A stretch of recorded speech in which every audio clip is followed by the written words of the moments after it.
إن الحمد لله نحمده ونستعينه ونستغفره ونعوذ بالله من شرور أنفسنا ومن سيئات أعمالنا من يهد الله فلا مضل له ومن يضلل فلا هادي له ونشهد أن لا إله إلا الله وحده لا شريك له ونشهد أن سيدنا وسندنا وحبيبنا ورحيمنا وقلوبنا وأولانا محمدا عبده ورسوله أما بعد فأعوذ بالله من الشيطان الرجيم بسم الله الرحمن الرحيم ولله على الناس حج البيت من استطاع إليه سبيلا ومن كفر فإن الله غني عن العالمين فقال رسول الله صلى الله عليه وسلم الحج المبرور فليس له الجزاء إلا الجنة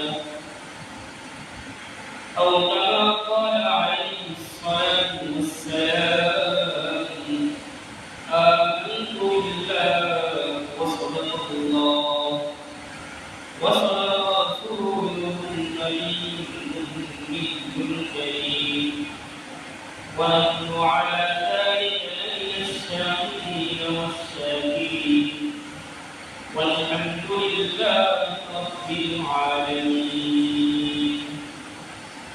الحمد لله ونحمد على شكره আল্লাহ তাআলা আমাদের হায়াত করে পবিত্র দিন শুক্রবার মসজিদুল জামিতে আসার তৌফিক দান করেছেন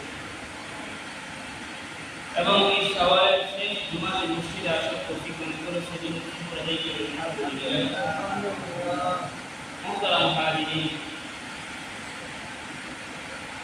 রমজান মুবারক আমাদের থেকে বিদায় নিয়ে চলে গেছে এবং আমাদের উপর সবচেয়ে গুরুত্বপূর্ণ ফরজের মধ্যে একটা হচ্ছে রমজানের রোজা সেই ফরজের পর আরেকটা দাবি এবং গুরুত্বপূর্ণ ইবাদত মুমিনদের জন্য হচ্ছে হজ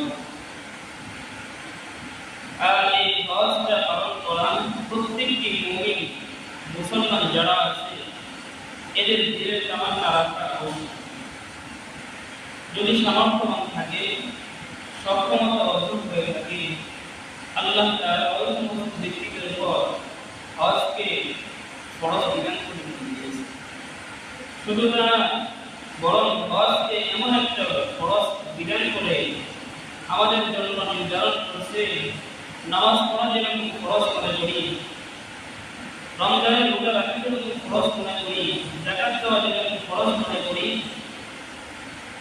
হজের মাসগুলোতে আল্লাহ তাআলার রাহে বাইতুল্লাহকে জিয়ারত করা নবী আকরাম সাল্লাল্লাহু আলাইহি ওয়াসাল্লামের রওজাকে জিয়ারত করা এবং এই হজকে পালন করা অত্যন্ত মূল্যবান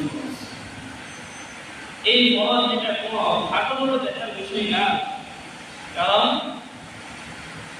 হজ এমন একটা ইবাদত মুমিন ব্যক্তি যদি তার নিজের জীবনকে যদি দারিদ্র মোচন করতে চান মুমিন ব্যক্তি যদি তার নিজের জীবনের জন্য শাফাআতকে ওয়াজিব করতে চান তাহলে মুমিন ব্যক্তির জন্য হজের কোনো বিকল্প নেই নবী আকরাম সাল্লাল্লাহু আলাইহি ওয়াসাল্লাম হাদিসে বলেছেন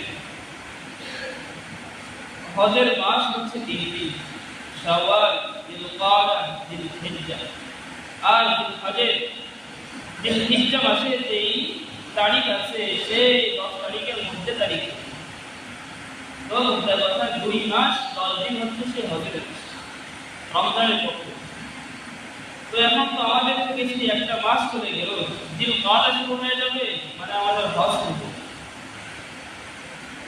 তো আমাদের যে হজের টাইমগুলো খুব গুরুত্বপূর্ণ একটা বিষয়, কারণ এই হজের মৌসুমটা সবাই ধরে রাখতে পারে না। আর অনেকে আছে এই হজের মাস হওয়া সত্ত্বেও নিজেকে আল্লাহর দরবারে কবুল করাইতে পারে। দেশের পরিমাণ মালের মালিক হওয়া সত্ত্বেও বাইতুল্লাহ জিয়ারত করা ভাগ্যে নসিব হয়। অনেক টাকা পয়সা আছে, অনেক অর্থ করি আছে, তা সত্ত্বেও কেন যেতে পারে না? কারণ এটা হচ্ছে তার দিনই পয়সা। আল্লাহ তাআলা ফরমান, قال الله تعالى في كلامه الجليل ولله على الناس حج البيت من استطاع إليه سبيلا। আল্লাহ তাআলা বলেন, প্রত্যেকটি মানুষ যারা আছো, নিসাব পরিমাণ মালের মালিক যারা আছো, লিল্লাহি আলান নাস, আল্লাহ তাআলার জন্য হিজ্জুল বাইত আই বাইতুল্লাহ, আল্লাহ তাআলার ঘর যেটা আছে বাইতুল্লাহকে উমরা করা আল্লাহর জন্য সাবিল হওয়া, ফুরজ হওয়া এর জন্য আবশ্যক করেছেন প্রত্যেক আল্লাহ তাআলা। এই জন্য নামাজ পড়া যেরকম আমরা ফরজ মনে করি, নামাজ যেরকম ভাবে নিজের জীবনের জন্য বাকি মনে করি, আর্থিক অসাহায্য যদি হয় আমার জন্য এরকম ভাবে ফরজে ফরজ ইবাদতের মধ্যে হজ হচ্ছে একটা গুরুত্বপূর্ণ ইবাদত। এটা আমার কথা না, রব্বে কারীম আল্লাহ তাআলা সূরা আলে ইমরান 4 নম্বর শুরুতেই কথা বলেছেন। কেন বললেন? ইব্রাহিম আলাইহিস সালাম যখন আল্লাহ তাআলা তাকে বাইতুল্লাহ তামির করতে বলেন, বাইতুল্লাহ সংস্কার হয়েছে, বুখারী হাদিসের মধ্যে আসছে কতবার মুহাদ্দিসিনে কেরামের ব্যাখ্যার মধ্যে কয়েকবার হয়েছে। নূহ আলাইহিস সালামের প্লাবন হয়েছিল একবার, বিল আখির যে তামিরটা হয়েছে আমাদের নবীর মধ্য দিয়ে হয়েছে। তবে গুরুত্বপূর্ণ যে বিষয়টা স্থাপিত হয়েছে ইব্রাহিম আলাইহিস সালামের, ইব্রাহিম আলাইহিস সালামের সময় বাইতুল্লাহ যেটা নির্ধারণ হয়েছিল, এখন যে কারো গিরাফলা ঘরটা আছে, এই ঘরের পাশে কিছু জায়গা আছে হাতিম বলা হয়, হাতিমে কাবা বলা হয়। সেই হাতিম সহ ইব্রাহিম আলাইহিস সালাম এই বাইতুল্লাহকে তামির করেছিলেন। পরবর্তীতে এটাকে সংস্কার করে হাতিমের অংশকে বাদ দিয়ে সেইরা একটা তামির হিসেবে ছোট একটা ঘর নির্ধারণ করছে। তবে সেই তামিরে বাইতুল্লাহ হাতিমকে যদি ব্যক্তিকে যদি ওখানে দোয়া করে বাইতুল্লাহ ভিতরে ঢুকে সেই দোয়া করলে কবুল হয়, হাতিমে কাবা দ্বারা এখানে আল্লাহ দ্বারা সেই দোয়াই কবুল হয়। তো বাইতুল্লাহ যে সওয়াব, এমন একটা সওয়াব কোন ব্যক্তি যদি বাইতুল্লাহ দিকে তাকায় তাকায় দেখে আল্লাহ তাআলা তার আমল নামা থেকে গুনাহ মাফ করে দেন। সুবহানাল্লাহ। শুধু না, নবী আলাইহিস সালাম বলেন, যে ব্যক্তি বাইতুল্লাহ জিয়ারত করলো, আমি মুহাম্মদুর রাসূলুল্লাহ মাকবারা, আমি রাসূল সাল্লাল্লাহু আলাইহি ওয়াসাল্লামের রওজাকে জিয়ারত করলো, আমি রাসূলের জন্য সেই ব্যক্তির জন্য শাফাআত করা কিয়ামতের দিন ওয়াজিব হয়ে যাবে। সুবহানাল্লাহ। অনেক গুরুত্বপূর্ণ ফাজাইল আছে। শুধু তা না, নবী আলাইহিস সালাম বলেন, কোন ব্যক্তি যদি এই হজের মৌসুমের মধ্যে যদি সে বাইতুল্লাহকে যদি উমরা করে অথবা হজ করে, আল্লাহ তাআলা সেই ব্যক্তির যত দরিদ্রতা আছে সব দরিদ্রতা থেকে আল্লাহ তাআলা দূর করে দেন। অনেকে তো সাহায্য করেন সৌদি আরবে, কারণ তাদের নিজের দেশের মধ্যে আল্লাহ তাআলার কুদরতি একটা ভূমি, আল্লাহ তাআলা উত্তম একটা পাক ভূমি সেই সৌদি আরবে দান করছে। তো ওদের জন্য তো সাহায্য নয়, তাদের জন্য তো যাওয়া সহজ, তো আমাদের জন্য যাওয়া তো কঠিন। কেমন কঠিন? বর্তমান জামানায় হজ করতে গেলে সেই 7-8 লাখ টাকা খরচ, অনেক বড় একটা অঙ্ক দ্বারা। অনেকে চিন্তা করি এই হজের টাকা, যে লম্বা টাকা, এগুলো যদি যোগান দিতে যায়, যোগান দিতে গেলে আমার লম্বা একটা আর্থিক সমস্যা হতে পারে। কারণ কেন, যখন আমাদের আর্থিক মালই এটার জন্য মহাব্বত খায়সব যখন দিলের ভিতরে এসে যাবে, তখন আমার দ্বারা হজ করা সম্ভব হবে। কারণ হজ করা বিশাল একটা কুরবানি ছাড়া আল্লাহ তাআলার ফজল আসার কিছু নেই। নবী আলাইহিস সালাম বলেন, কোন ব্যক্তি যদি এই হজের মৌসুমের মধ্যে তার নিজের আর্থিক অবস্থান অসচ্ছল হওয়া সত্ত্বেও যদি সে হজ করতে উদ্বুদ্ধ হয়, খরচ করেও যদি হজ করতে যায়, আল্লাহ তাআলা তার আমলনামায় দ্বিগুণ করবেন।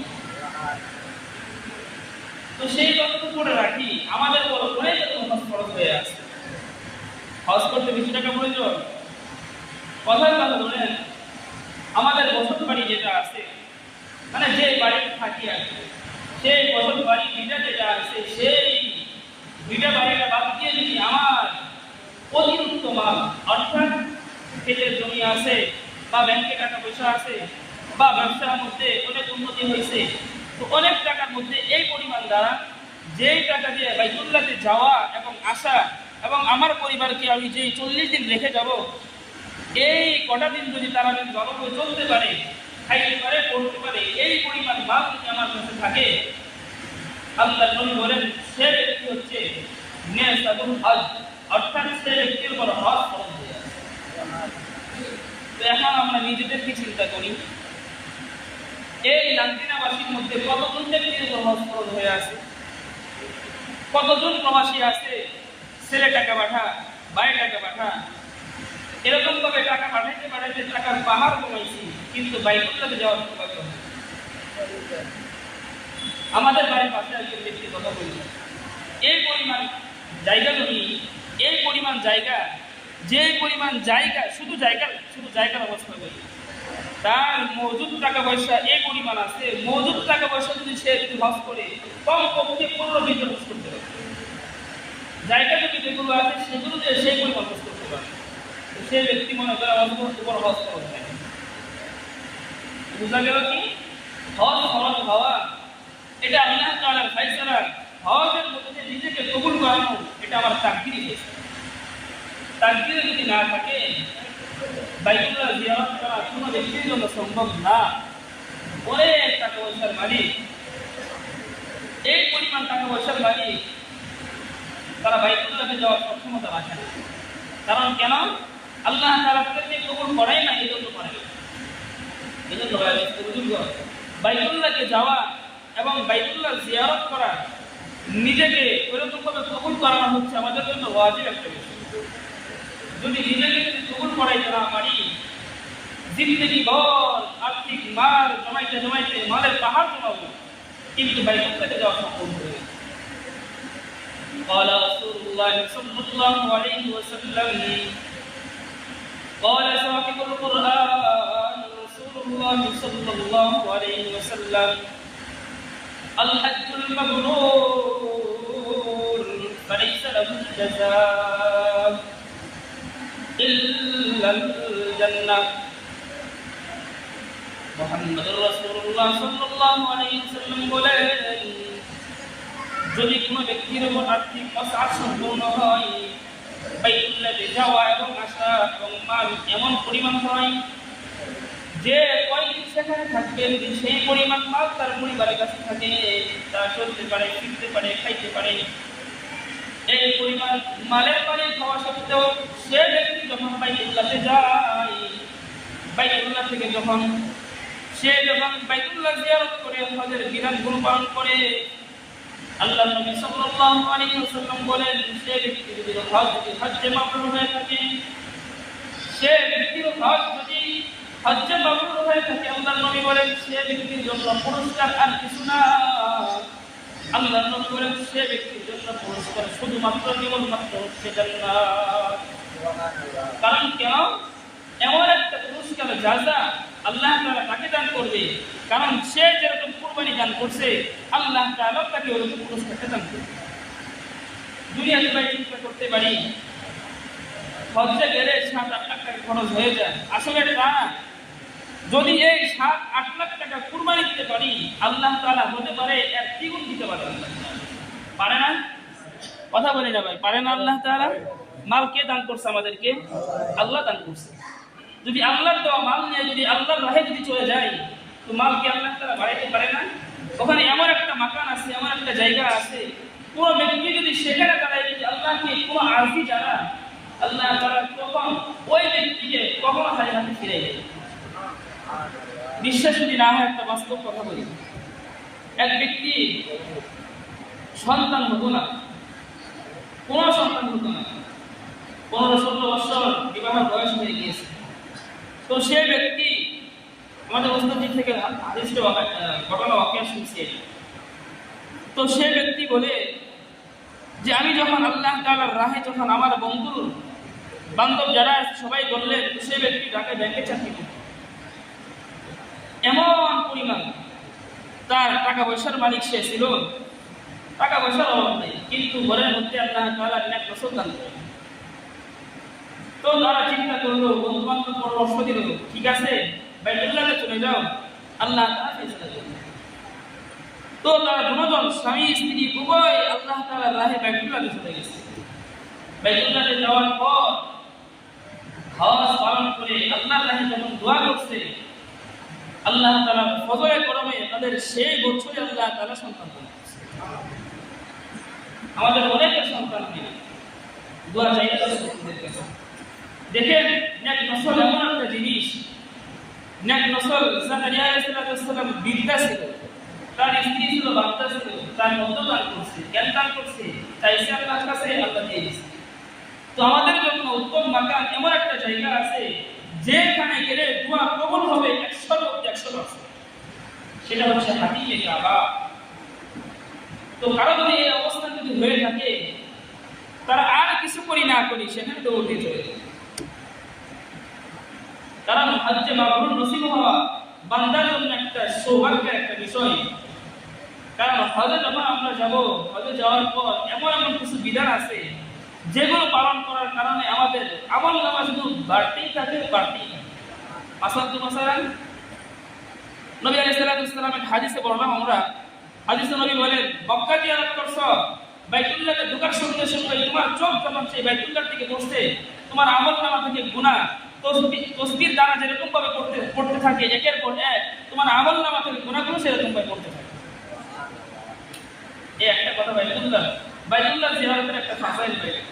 আরেকটা ফাজাইল মদিনা রাসূল রওজাতুল রাসূল যখন আমরা জিয়ারত করব বা জিয়ারত করতে যখন যাব, নবী আলাইহিস সালাম বলেন, আমার এই সবুজ গম্বুজওয়ালা যে আমার সেই রওজাটা আছে, কোন ব্যক্তি যদি এটাকে প্রদক্ষিণ করে অর্থাৎ জিয়ারত করে, আমি রাসূলের জন্য কেমন যেন ওয়াজিব হয়ে পড়ে, সেই ব্যক্তিকে সুপারিশ করে জান্নাতে ঢোকা পর্যন্ত আমি রাসূলের মধ্যে লজ্জা করতে।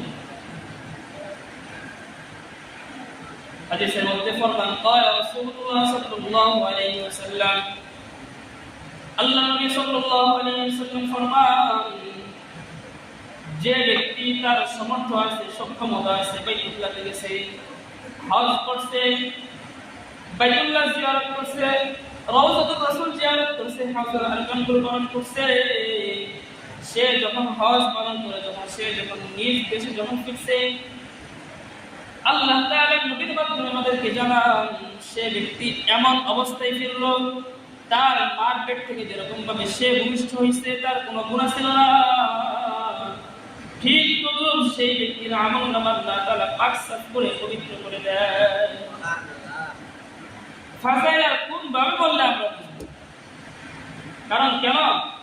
ফাজাইল বর্ণনা করা সহজ, শোনা সহজ, কিন্তু আমল করা কঠিন।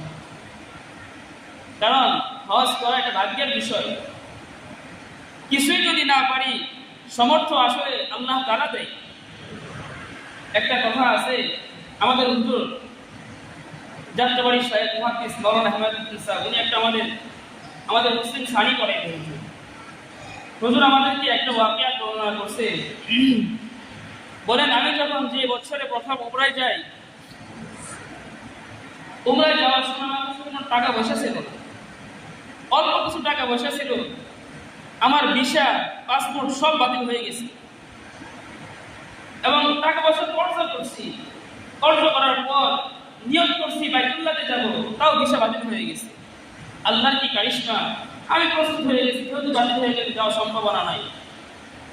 যখন ফ্লাইট ছেড়ে দিবে তার কয়েক ঘন্টা আগে আমাকে ফ্লাইটে ফোন দিয়ে বলতেছে, মাওলানা স্যার, আপনি অতি দ্রুত এয়ারপোর্টে চলে আসেন, আপনি বাইতুল্লাহ যাওয়ার জন্য রেডি হয়ে আসেন। এই একটা প্রথম বাইতুল্লাহ সফর। আমাদের উস্তাদজি বলেন, যখন প্রথম বাইতুল্লাহতে যাই আমি আল্লাহ তাআলাকে এমন ভাবে আরজি জানাইলাম, আল্লাহ আমার মৃত্যু পর্যন্ত কোন একটা বছর যেন আমার যেন উমরা যেন না শুনে যায়। উস্তাদজি বলেন, যখন এই দোয়া করছি খোদার ফজলে কোরআন, আমার সেই বছরের পর থেকে এই বছর পর্যন্ত আমার কোন একটা বছর উমরা শুনে যায়। এটা বেতন দাবি পাই করতে মাত্র 20,000 টাকা বেতন। আমাদের মধ্যে অনেকে আছে 20 নম্বরের কথা 50-60 লাখ টাকা অনেকে পাই না, অনেকে বাইতুল্লাহতে যাওয়ার নসিব হয় না। আমার এক আপন ফুফাতো ভাই তুর্কিস্তান থাকে, প্রতি মাসে লাখ টাকা কামাই করে বাড়ি করছে, 60 লাখ টাকা খরচ করে বাড়ি করছে, অর্ধেক কাজ করছে। তো সে ব্যক্তি এমন এক ব্যক্তি হয়েছে, মালের পাহাড় জমাইছে, কিন্তু কেবলা দিক হয়ে তার সকালে একটা সেজদা দেওয়া বাকি আছে। শুধু তাই না, তো সে ব্যক্তি যদি নিয়ত করে হজে যাব, তো সে কয়বার হজ করতে পারবে? অনেকবার পারবে, কিন্তু আসলে আল্লাহ তো কবুল করা হবে। এই জন্য বুজুর্গ ফখরান বললাম না, সকলে দোয়া করি আমার আব্বার জন্য। আমার আব্বা এবছরে হজে যাওয়ার নিয়ত করছে, এই 10 তারিখে সম্ভবত ফ্লাইট হবে। সকালে ইনশাআল্লাহ আমার আব্বার জন্য দোয়া করব, আল্লাহ তাআলা যেন উত্তমভাবে হজ সম্পাদন করে দেশে আসে। এরকম ভাবে ভাই নিয়ত করি। কারণ কেন দেখেন, হজ এমন একটা জিনিস, হজ পালন করা বান্দার সৌভাগ্যের বিষয়। হজ পালন করা সহজ বিষয় না। অনেক মাল আছে, মাল থাকা সত্ত্বেও তারা যাইতে পারে না। মাল অল্প আছে, আল্লাহ কবুল করছে, বাস শেষ হয়ে গেছে। এজন্য দোয়া করব। কি দোয়া করব? আল্লাহ নবী বলেন, তোমার কিছুই সক্ষমতা নাই, তোমার টাকা পয়সা নাই, আর্থিক সহযোগিতা নাই, তোমার শারীরিকভাবে সক্ষমতা নাই, তাও দোয়া করো, আল্লাহ তাআলা হতে পারে এই দোয়ার বদৌলতে তোমার হজের ইন্তজাম করে দিবে। কিছুই যদি না পারি, টাকা পয়সা জমাইতে পারতাছি না, পাঠাইতেও পারতাছি না, নিজেও অচল হয়ে গেছি, তো আল্লাহ বলে দোয়া করতে থাকো, আল্লাহ তাআলা ফয়সালা করে দিবেন। এই জন্য হজের মৌসুম চলতেছে। আমাদের দিকে শাওয়াল মাস শেষ, জুমা বিদায় দিয়ে চলে যাইতেছে। পরের জুমা যেটা বলবো সেটা হচ্ছে জিলহজের জুমা, তারপরে বলবো জিলহজ, আবার বড় এসে হজের মাস আসবে, আবার আমাদের থেকে চলে যাবে। হজের মৌসুমে আমাদের করণীয় কি? নবী আলাইহিস সালাম বলেন, হজের মৌসুমে যা সক্ষম ব্যক্তি আছে তাদের জন্য সবচেয়ে আমলনামার চেয়ে সবচেয়ে বড় আমল হচ্ছে হজ পালন করা। কারণ কেন? আল্লাহ নবী বলেন, কোন ব্যক্তির যদি সক্ষমতা থাকে, কোন ব্যক্তির যদি টাকা পয়সা থাকে, তো সেই ব্যক্তি হজ যদি পালন যদি না করে, সে জিন্দগি ভর নামাজ পড়তে পড়তে কবরে দাগ ফেলাই দেয়, জিন্দগি ভর আমল করতে করতে হুজুর ভাবা শুরু করে, তো সে ব্যক্তি যদি মারা যায়, হজ যদি না করে ইন্তেকাল করে, আল্লাহ নবী বলেন সে ব্যক্তি ইহুদি হয়ে বললো, সে ব্যক্তি নাসারা হয়ে বললো, না মাজুসি হয়ে বললো, আমার মনে দেখা যাচ্ছে। কি বলে একটা ধর্মীয় কথা আল্লাহ তাআলা জানাইছেন। কারণ আমরা তো চিন্তা করি হজ পালন করবো সেই বৃদ্ধ বয়সে, ছেলেটা বড় হয়েছে বিয়ে করাবো, মেয়েটা বড় হয়েছে বিয়ে দিয়ে তারপরে আল্লাহ রাস্তায় যাবো। কারণ হজ থেকে ফিরে আসার পর তো গুনাহ করার কোনো সম্ভাবনা নাই। তসবিহটা নিব, মসজিদে যাব, গুনাহ সব বাদ দিব, এই নিয়ত করেছে। গুনাহ তো হয়েই যাবে, তারপর তো মাফ চাওয়ার পন্থা রাখতে হবে। এমন ভাবে নিয়ত করতে হবে, আপনার উপর হজ ফরজ হয়ে আছে, নিয়ত করে ছেলে টাকা পাঠাইলেন সেই হজে যাব, বিদেশ থেকে ছেলে টাকা পাঠাইলে পুরো হজে যাব। আপনার তো সেই নিজের সম্পত্তি থেকে সেই বন্ধের জমি কমপক্ষে 50% আছে, তো সেখান থেকে বিক্রি করে ছেলে পাঠাবো টাকা, তো ছেলের নেশার পরিমাণ না হলে ছেলের উপর হজ ফরজ হয়ে আছে। কিন্তু আপনার তো জায়গা জমি আছে, তো সেগুলো বিক্রি করে আপনার জন্য তো সেই হজ ফরজ হয়েছে আরেকটা। ছেলের হজ ফরজ হচ্ছে একটা, আপনার উপর ফরজ হয়েছে আরেকটা। এই জন্য আমরা এমন ভাবে হজ দুর্বল বানাইছি, রমজানের ইতিকাফের মতো। কেমন ইতিকাফের মতো দুর্বল বানাইছি? সমাজের মধ্যে বিকৃত মানুষ যারা আছে ওদেরকে খুঁজে সেই শেষ দশকে মসজিদে থেকে বসে দিয়ে করি কিনা? আপনারা করেন নাকি? আমাদের এলাকা খুব ভালো করে এতেকাফ বসার মতো লোক নাই, কারণ এটা সবের কষ্ট। এতেকাফ বসার মতো লোক নাই, এমন এমন লোক বের করে যে চলতে পারে না, হাঁটতে পারে না, বসতেও পারে না। শুধু তাকে এতেকাফ বসাইতে তা না, যখন চাঁদ রাত এসে যায়, যখন দিনের বেলা, তখন সে চলে যাবে হাতে একটা লঙ্কি ধরাই দিয়ে, একটা বেঞ্চি ধরাই দিয়ে। কারণ কেন? যেন সে তাও এতেকাফ করে দিনের মান সম্মানগুলো বাঁচাই দিয়ে। আমাদের সেই হজের অবস্থাটা সে এটা কি দাঁড়াইছে, টাকা পয়সা ঘুরতে ঘুরতে এমন দাঁড়াইছে, মালের স্তূপ জমাই ফেলছি, শেষ বয়স যখন আইছে, আসার পরে আমাদের বাদ শুরু হয়ে গেছে, পড়তে পারি না, বসতে পারি না। মসজিদে যাইতে গেলে সে বসে নামাজ পড়তে পারি না, চেয়ারে বসে নামাজ পড়তে হয়, বা বসে বসে নামাজ পড়া লাগে, কষ্ট হয়ে যায়। তখন পড়া তো লাগবে, একটা ভাবে সে কবরে চলে গেছে। তখন চিন্তা করি না হজটা করা হবে। আসলে বুঝুন, হজ এমন একটা বিধান, আপনার ছেলের জন্য, আপনার মেয়ের জন্য হজকে আটকায় রাখার জিনিস না। কারণ কেন? হজ যখন ফরজ হয়ে যায় তখন হজ করা হয়। আর হজ তার ব্যক্তির জন্য, কোনো ব্যক্তির জন্য বন্ধ করে রাখা, কোনো ব্যক্তির জন্য আটকে রাখাও সেই হজ জায়েজ। কি বুঝলাম এখান থেকে মেসেজ? টাকা পয়সা আছে, এই বছর না পারি, সামনে বছর করবো। তো আমার মনে হয় নান্দিনের মধ্যে কম পক্ষে 50% ব্যক্তির উপর হজ ফরজ হয়ে আছে। প্রত্যেক ঘরে ঘরে না হলে একজন প্রবাসী আছে, আছে না? কথা বলি না, আছে না? আছে। প্রবাসী যদি নাও থাকে, অনেক ব্যক্তি আছে যাদের এই পরিমাণ জমি 10 বার হজ করলো যে মাল সম্পদ করাবে। তো সে ব্যক্তিরা কি করবো? আমরা বসে বসে শুধু মালই জমাবো? একটা বিষয় স্মরণ রাখবো, দুনিয়াতে মাল সম্পদ যেগুলো আছে, যেগুলো জমায় রাখতেছেন সেগুলো নিজের না, যেগুলো জমাইতেছেন সেগুলো হচ্ছে সেই ওয়ারিসদের জন্য। আর যেগুলো নিজে বুক করতেছেন, নিজে খাইতেছেন, নিজে পড়তেছেন, সেগুলো হচ্ছে নিজের মাল। নবী আলাইহিস সালামের কাছে এক সাহাবী আসছে, আল্লাহ নবী সেই সাহাবীকে বলেন, আয় সাহাবী শোনো, তোমাদের মধ্যে এমন কোন ব্যক্তি আছে নিজের মাল জমানোর চেয়ে ওয়ারিসদের মাল বেশি জমানো করতে পছন্দ করো? বুঝি নাই কথাটা। আল্লাহ নবী বলেন, তোমাদের মধ্যে এমন কোন ব্যক্তি আছে যে নিজের মাল সম্পদ জমানোর চেয়ে তোমার ওয়ারিস যারা আছে ওদের মাল সম্পদ জমাইতে পছন্দ করো? সাহাবারা বলেন, আল্লাহ নবী আমাদের মধ্যে এমন কে হলো ভাই? আল্লাহ নবী বলেন, তাহলে শুনো, দুনিয়ার বুকে জায়গা, জমি, টাকা পয়সা, ব্যাংক ব্যালেন্স যা আছে, যত কিছু জমাইতেছ, সবগুলোই সব তোমাদের ওয়ারিসদের। যেগুলো খাচ্ছ, যেগুলো পড়তেছ, যেগুলো দান করতেছ, এটাই হচ্ছে আল্লাহ। তো দেখেন, হজ এমন একটা বিষয়, মাত্র কিছু টাকা, আপনার কাছে কমপক্ষে 50-60 লক্ষ টাকার সম্পত্তি আছে, ওখান থেকে 7-8 লাখ টাকা খরচ হলে সমস্যাটা কোথায়? মাল তো আর আপনার নিজের না, আল্লাহ তো দিচ্ছে। এই জন্য মালের মহাত্মদের পিছনে যদি পড়ে যায়, মৃত্যু আইসে যাবে, আমাদের জিন্দগির মধ্যে হজ কখনো ভাগ্যে নসিব হবে। এই জন্য হজ পালন করতে চাই, নিজেকে প্রথমত হচ্ছে আল্লাহর দরবারে কবুল করে নেওয়া। কি করে নিব ভাই? দুয়ার মাধ্যমে কবুল করা।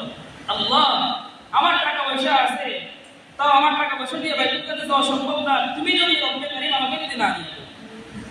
অনেক ব্যক্তি আছি, মার টাকা পয়সা কিচ্ছু নাই, আল্লাহর নিকট দোয়া করতে করতে নিজেকে কবুল করাই গেছি, হতে পারে আল্লাহ তাআলা কোন একটা ব্যক্তির দ্বারা আপনার হজে যাওয়ার ফয়সালা হয়ে গেছে। এই জন্য হজ এমন একটা বিধান, নামাজ পড়া যেরকম ভাবে ফরজ, নামাজের বিধানকে আমরা কেউ অস্বীকার করি না। হজকে অস্বীকার করার সুযোগ আছে? কথা বলে সুযোগ আছে? একটা বিষয় খেয়াল করি, কিছু বিষয় আছে ডাইরেক্টলি অস্বীকার করা, আবার কিছু বিষয় আছে ইনডাইরেক্টলি অস্বীকার করা। ডাইরেক্টলি কেমনে? কাফের মুশরিক যারা আছে ওরা ডাইরেক্ট অস্বীকার করে হজ বিধান, এটা একটা বেহুদা একটা কাজ, ওরা অস্বীকার করে। এটা আমরা মুসলিম জাতি ইনডাইরেক্টলি অস্বীকার করি।